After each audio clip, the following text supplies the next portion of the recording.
வேலு, செல்வி, இப்பதான் உங்களுக்கு போன் பண்ணலான்னு போன் எடுத்தேன். அதுக்குள்ள நீங்களே வந்துட்டீங்க. என்னாச்சுங்க? இது முக்கியமான விஷயம். அதெல்லாம் ஒண்ணும் இல்ல, நீங்க வாங்க உட்காருங்க. உட்காருங்க.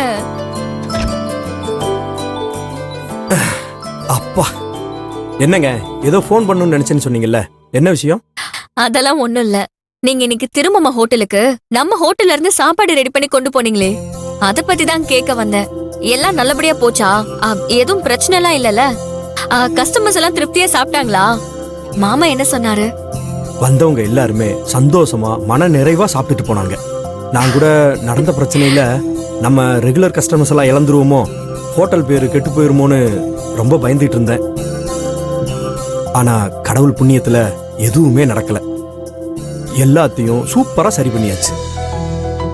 இத்தனை நாளா களை இழந்து போயிருந்த நம்ம ஹோட்டல் இன்னைக்கு தாங்க களை கட்டிச்சு. பழைய மாதிரி ஹோட்டலை பார்க்கும்போதே அவ்வளவு சந்தோஷமா இருந்துச்சு. ரொம்ப சந்தோஷம் வேலு. ஹோட்டலோட நிலைமை என்ன ஆகுமோன்னு நாம எதுவுமே பண்ண முடியாம இருந்தோம். மனசுக்குள்ள ஏதோ ஒரு உறுத்தல் இருந்துகிட்டே இருந்தது. எல்லாம் நம்ம கை மீறி போயிடுமோ, நாளைக்கு திருமமா கிட்ட என்ன பதில் சொல்றதுன்னு உள்ளுக்குள்ள ஏதோ ஒரு பயம் இருந்துகிட்டே இருந்துச்சு.